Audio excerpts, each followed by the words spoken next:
तंत्र आज देखने वाले हैं सिंधु नदी तंत्र। ये कहाँ से निकले हैं, कहाँ तक प्रवाहित होते हैं, कितना क्षेत्र में प्रवाहित होते हैं और इनकी प्रमुख सहायक नदियाँ कौन कौन सी है। तो पहला नंबर हम जानते हैं कि सिंधु नदी निकला है कहाँ से। सिंधु नदी का उद्गम स्थल कहाँ से है। तो सिंधु नदी का उद्गम स्थल ऐसे बोला जाता है कि मानसरोवर झील के निकट, मानसरोवर झील के निकट ये बोखर चू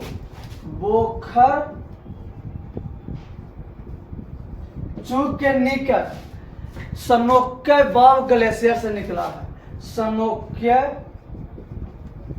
बाव ग्लेशियर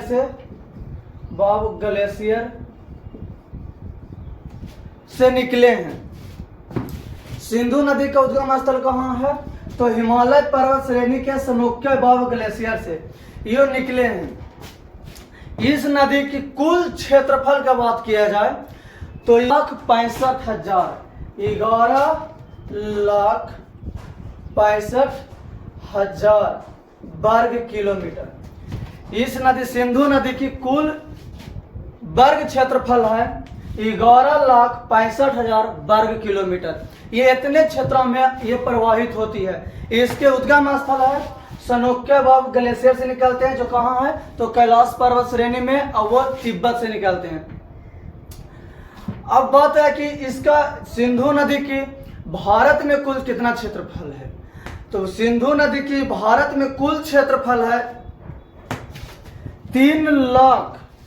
भारत में सिंधु नदी की कुल क्षेत्रफल 3,21,289 वर्ग किलोमीटर। ये हुआ इसकी पूरा क्षेत्रफल। और सिंधु नदी की भारत में कुल क्षेत्रफल देखा जाता है तो 3,21,289 वर्ग किलोमीटर है। सिंधु नदी की का ऐसे कुल क्षेत्रफल पूछेगा तो 11,65,000 वर्ग किलोमीटर है इनकी कुल क्षेत्रफल हो, यानी इतना क्षेत्रों में सिंधु नदी प्रवाहित होती है। जबकि पूछेगा कि भारत में सिंधु नदी का कुल क्षेत्रफल कितना है तो 3,21,289 वर्ग किलोमीटर है। सिंधु नदी का उद्गम स्थल कहाँ से है तो कैलाश पर्वत श्रेणी के सनोक्य बाव ग्लेशियर से ये निकलते हैं, जो किसके निकट है तो बोखर चू के निकट ये स्थित है। क्या सनोक्य बाव ग्लेशियर ये है कहाँ पे तो तिब्बत में। अब बात आया कि वहां से तो निकले, लेकिन ये जाके अपना मुहाना कहाँ पर बनाती है तो ये मुहाना बनाती है अरब सागर में। सिंधु नदी जो अपनी मुहाना बनाती है अरब सागर में। यह नदी के पहला नंबर, इस नदी की और कुछ विशेषता जान लेते हैं कि सर्वप्रथम सिंधु नदी को इंडस के नाम से किसने पुकारा। सर्वप्रथम सिंधु नदी को इंडस के नाम से किसने पुकारा तो इंडस के नाम से पुकारा था यूनानियों ने। सर्वप्रथम सिंधु नदी को इंडस के नाम से कौन पुकारा है तो यूनानियों ने। जबकि बोले कि सिंधु नदी को हिंदू नदी किसने कहा था सर्वप्रथम तो ईरानियों ने कहा था। सिंधु नदी को हिंदू नदी सर्वप्रथम किसने कहा था तो ईरानियों ने कहा था। अगर जो वही पूछेगा कि सर्वप्रथम सिंधु नदी को इंडस के नाम से किसने पुकारा था तो यूनानियों ने पुकारा था। सिंधु नदी की कुल क्षेत्रफल कितना है तो 11,65,000 वर्ग किलोमीटर है। जबकि भारत में इसकी कुल क्षेत्रफल कितना है तो 3,21,289 वर्ग किलोमीटर है। अब चलते हैं कि सिंधु नदी के कुल लंबाई के बाद कितना है तो सिंधु नदी की कुल लंबाई 2880 किलोमीटर है। लेकिन वर्तमान में अगर जब रिसर्च मोबाइल पर कीजिएगा तो 3120 किलोमीटर दिखाता है। 3120 किलोमीटर जब गूगल पर दिखा रहा है। ऐसे देखा जाता है लुसेंट में देते हैं तो 2880 किलोमीटर दिखाई देते हैं। ये सिंधु नदी भारत 2880 किलोमीटर तो इनका पूर्णतः लंबाई हुआ। लेकिन ये भारत में कितना बहते हैं तो सिंधु नदी भारत में बहते हैं 1114 किलोमीटर। सिंधु नदी भारत में बहते हैं 1114 किलोमीटर। अब बात है कि सिंधु नदी ये लद्दाख में प्रवेश करते हुए जास्कर श्रेणी के बीच से होकर गुजरते हैं। तो लद्दाख और जास्कर श्रेणी के जब पास बीचों बीच से गुजरते हैं तो वहां पर जम्मू कश्मीर में एक का है महाखड या महागढ़ का निर्माण करते हैं, महाखड या महागढ़ का निर्माण करते हैं। अब बात है कि महाखड या महागढ़ है क्या चीज, तो महाखड और महागढ़ किसको कहते हैं, जे पहले समझ लेंगे। तो महाखड मतलब जो भी आकार की घाटी बनाए, दोनों ओर से पर्वत और बीच में इस तरह से भी आकार की घाटी बनावे, इस तरह से भी आकार की घाटी बनावे, तो कहा जाता है, इसी को कहते हैं महाखड। दोनों नदियों के दोनों ओर पहाड़ हो और वह नदियों समांतर भी आकार की घाटी बनाए, उसी को महाखड या महागढ़ कहा जाता है। यह जो भी आकार की घाटी सिंधु नदी बना रहा है जास्कर और लद्दाख श्रेणी के बीच में, यह विश्व की सबसे बड़ी श्रेणी है, विश्व का सबसे बड़ा गर्ज भी इसको बोल सकते हैं, विश्व का सबसे बड़ा गर्ज तो यह सिंधु नदी ही बनाती है, जिसकी क्या गहराई लमसम मापा गया है तो 5000 मीटर बताया गया है, 5000 मीटर बताया गया। सिंधु नदी की सबसे बड़ी गर्ज है जिसकी गहराई बताया गया 5000 मीटर इसकी बताई गई है। अब चलते हैं कि क्या है इनकी सहायक नदियां, कुछ बारे में अब जान लेते हैं। इनकी सहायक नदियां कौन कौन सी है, जो इनकी जो सहायक नदियां है मुख्य रूप से चिनाब, मुख्य रूप से जो है चिनाब है। अब तो चिनाब के बारे में जैसे वर्णन कर लेते हैं, तब तक जितना भी बताए हैं इसको याद कर लेते हैं, जितना भी अभी लिखा है उसको थोड़ा सा याद करके देख लेते हैं। पहला नंबर पूछेगा सिंधु नदी कहां से निकली है, तो कैलाश पर्वत श्रेणी से स्नोक्यबाब ग्लेशियर से निकली है।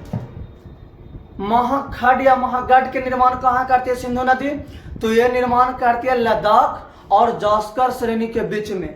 जो गर्ज की जो लद्दाख और जो जास्कर श्रेणी के बीच जो क्या है गर्ज बनता है, उसकी गहराई कितनी है, तो 5000 मीटर है। इनकी सिंधु नदी की कुल लंबाई कितनी है, तो 2880 या 3120 किलोमीटर।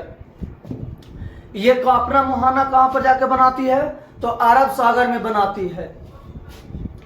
सिंधु नदी को इंडक्स नदी के नाम से सर्वप्रथम किसने पुकारा था, तो यूनानियों ने पुकारा था। सिंधु नदी को हिंदू नदी किसने कहा था, तो ईरानियों ने कहा था। हिंदू बोलेगा तो ईरानियों, जबकि यही बोलेगा कि क्या है इंडक्स किसने कहा था, तो यूनानियों, यूनानियों ने। अब देखते हैं कि सिंधु नदी की कुल क्षेत्रफल कितना, तो 11,65,000 वर्ग किलोमीटर, और भारत में इसकी क्षेत्रफल कितना है, तो 3,21,289 वर्ग किलोमीटर। सिंधु नदी भारत में कितना बहता है, तो 1114 किलोमीटर। इतना जितना बताए उतना आप कर लिए आद। अब चलते हैं इनकी प्रमुख सहायक नदियां देखते हैं। सिंधु नदी की प्रमुख सहायक नदियां कौन कौन सी है, जिसके बारे में कुछ वर्णन करते हैं।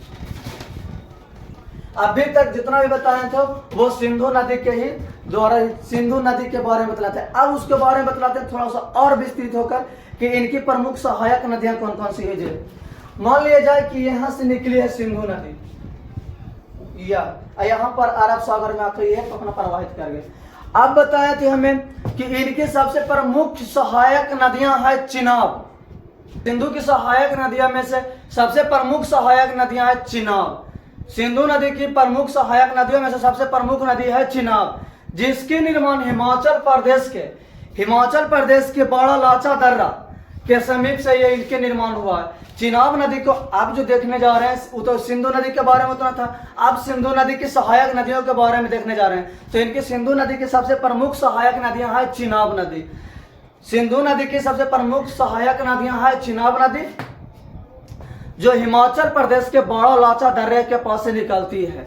इनकी जो चिनाब नदी है, जो चिनाब नदी उनकी दो सरिताओं के मिलने से उनका निर्माण हुआ है। दो सरिताओं का मतलब दो धाराओं के मिलने से उनका निर्माण हुआ है। चिनाब नदी को पहला धारा जो बोला जाता है चंद्र और दूसरा बोला जाता है भागा। चंद्र और भागा ये दोनों जो दो धाराएं हैं आपस में केलांग के पास में आकर ये मिल जाती है। केलांग के पास में आकर ये मिल जाती है और वहां से चिनाब नदी का नाम दे दिया जाता है। और यहीं से बोला था कि चिनाब नदी का ही दूसरा नाम बोला जाता है चंद्रभागा नदी के नाम से भी जाना जाता है। वही चेनाब नदी का दूसरा नाम चंद्रभागा नदी के नाम से भी जाना जाता है। चंद्रभागा नदी उसको इसलिए कहा जाता है कि जो चेनाब नदी है वो दो धाराओं के मिलने से बना, एक चंद्र दूसरा भागा, एक चंद्र और दूसरा भागा नामक दो सरिताओं के मिलने से बना है चेनाब नदी, इसीलिए इसको चंद्रभागा के नाम से भी जाना जाता है। इनकी टोटल जो लंबाई की बात किया जाए तो इनकी टोटल लंबाई जो है 1974 किलोमीटर है। इन चेनाब नदी की कुल लंबाई 1974 किलोमीटर है। और सिंधु नदी तंत्र की सबसे प्रमुख सहायक नदी तो चेनाब नदी है। ये कहाँ से निकलती है तो हिमाचल प्रदेश के बारालाचा दर्रे के समीप से ये निकलती है और पाकिस्तान में जाकर अपना मुहाना सिंधु नदी के पास बना लेती है, सिंधु नदी में बनाती है। अब बात ले कि ये क्या है, सिंधु नदी की, सिंधु नदी का प्राचीन नाम क्या चीज है तो चेनाब नदी की प्राचीन नाम क्या चीज है तो चेनाब नदी की प्राचीन नाम आस्कीन है। चेनाब की प्राचीन नाम आस्कीन नदी के नाम से भी जाना जाता है। तो चलिए करते हैं आद चेनाब नदी के। चेनाब नदी का निर्माण कहाँ से हुआ है तो हिमाचल प्रदेश के बारालाचा दर्रे के समीप से इनका निर्माण हुआ है। ये किन किन दो धाराओं के मिलने से बना है तो चंद्र और भागा नामक दो धाराओं के मिलने से बना है। चंद्र और भागा दो धाराएं जो आपस में कहाँ पर आकर मिलती है तो केलांग के पास आकर मिलती है, इसीलिए चेनाब नदी का दूसरा नाम क्या है तो चंद्रभागा नदी के नाम से भी जाना जाता है। क्या यही जो चेनाब नदी है उसकी कुल लंबाई की बात करें तो 174 किलोमीटर है। चेनाब नदी अपना मुहाना किस नदी में बनाती है तो सिंधु नदी में बनाती है। कहाँ जाकर बनाती है तो पाकिस्तान में जाकर बनाती है। यह चेनाब नदी का प्राचीन नाम क्या चीज है तो आस्कीन है। यह चेनाब नदी के बारे में। अब चलते हैं, बात करते हैं झेलम नदी। अब जो बात करते हैं झेलम नदी, झेलम नदी का निर्माण शेषनाग झील से हुआ है। बेरीनाग के निकट शेषनाग नामक झील से हुआ है झेलम नदी का निर्माण। झेलम नदी का निर्माण शेषनाग झील से हुआ है। झेलम नदी का निर्माण ये जाकर झांग के पास मिल जाती है पाकिस्तान में, चेनाब के से, चेनाब नदी से जाकर झेलम नदी झांग के पास पाकिस्तान में मिल जाती है। झेलम नदी की कुल लंबाई की बात की जाए तो 724 किलोमीटर है और इसका उद्गम स्थल कहाँ से है तो शेषनाग झील से है। बेरीनाग के निकट शेषनाग झील है, वहीं से इनका उद्गम स्थल है। अब बात की जाए कि झेलम नदी का एक और प्रमुख सहायक नदियां हैं किशन गंगा। किशन गंगा, किशन गंगा जो है जम्मू कश्मीर में निकलती है और जम्मू कश्मीर में ही प्रवाहित हो जाती है। जो किशन गंगा है तो पूछबो करेगा कि वह कौन सा नदी है, सिंधु नदी तंत्र की वह कौन सा नदी है जो एक ही राज्य में प्रवाहित होती है तो किशन गंगा जो है। कई एक बार क्वेश्चन पूछा है कि किशन गंगा किन की सहायक नदी है तो झेलम नदी की एक प्रमुख है। एक ही राज्य में निकल के उसी राज्य में वह दूसरा नदी में अपना जल को मुहाना बनाकर प्रवाहित कर देती है तो ये झेलम नदी हुआ। इनकी टोटल लंबाई की बात की जाए तो 724 किलोमीटर है। झेलम नदी की टोटल लंबाई 724 किलोमीटर है। इनकी जो प्राचीन नाम था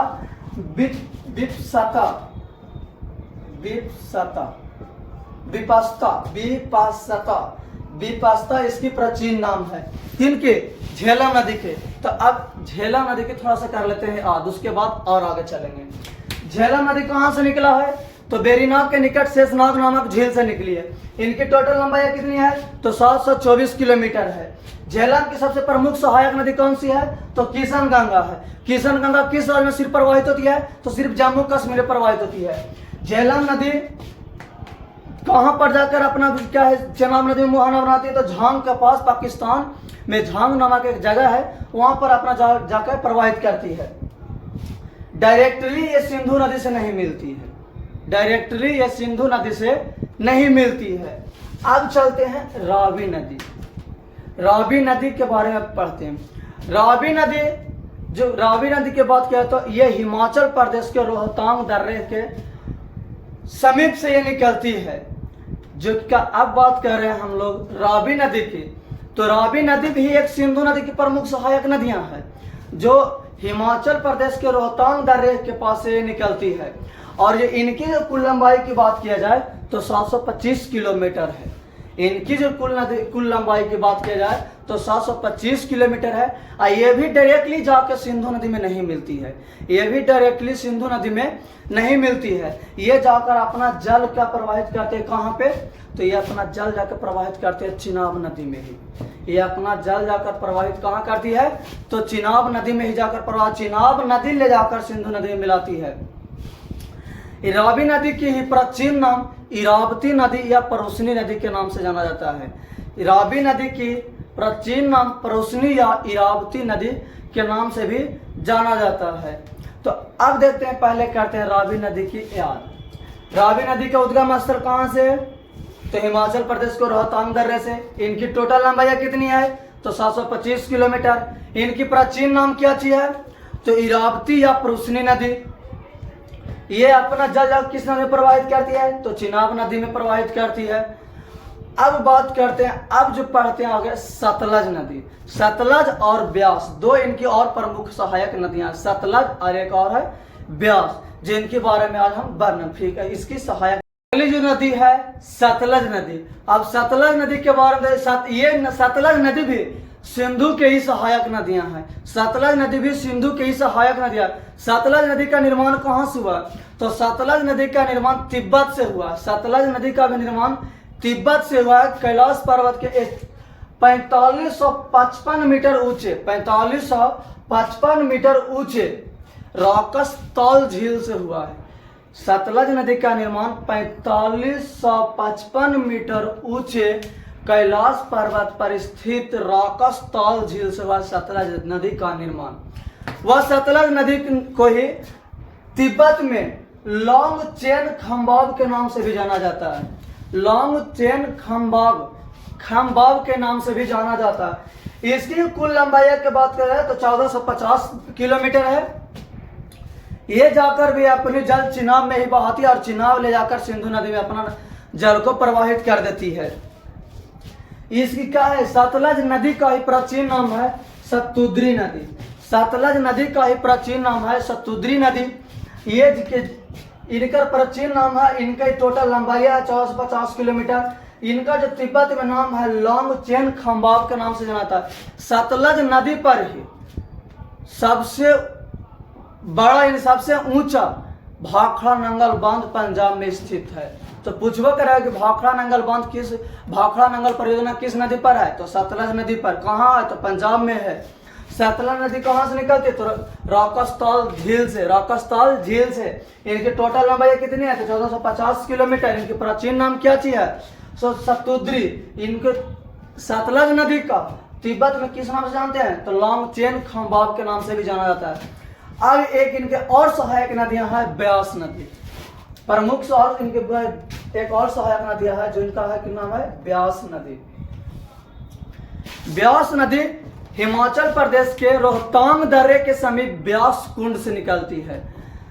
ब्यास नदी जो कि क्या है, रोहतांग दर्रे के समीप से ब्यास कुंड नामक से ब्यास नदी निकलती है। इनकी टोटल लंबाई 470 किलोमीटर है।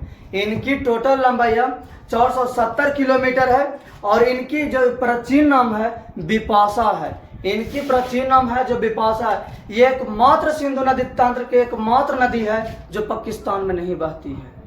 भारत में उद्गम स्थल इसका है और भारत में जाकर ये चिनाब में मिल जाती है। ये एकमात्र सिंधु नदी तंत्र की एकमात्र नदी है जो पाकिस्तान में प्रवाहित नहीं होती है, वो है ब्यास नदी। इनकी टोटल लंबाई 470 किलोमीटर है। यही ब्यास नदी जिसकी प्राचीन नाम बिपाशा है, इनकी प्राचीन नाम बिपाशा है। तो चलिए अब ये दोनों कर थोड़ा सा देख लेते हैं। उसके बाद ये इनकी प्रमुख सहायक नदियां जो था बतला दिए हैं। आगे वाले और नदियों के बारे में भी हम बात करें, जैसे गोदावरी हो गया, कावेरी, ऐसे ऐसी नदियों के भी हम वीडियो बनाकर आप लोग को देते रहते हैं। तो चलिए इसको हम करते हैं याद। ब्यास नदी का उद्गम स्थल कहाँ से हुआ है, तो ब्यास कुंड से हुआ है। ब्यास नदी का उद्गम स्थल ब्यास कुंड से हुआ है। इनकी टोटल लंबाई है 470 किलोमीटर। इनकी प्राचीन नाम बिपाशा नदी। सिंधु नदी का एकमात्र नवा कौन सा नदी है जो केवल भारत में प्रवाहित होती है, तो ब्यास नदी। तो फिर बात के लिए हैं नेक्स्ट वीडियो में, तब तक के लिए जय हिंद।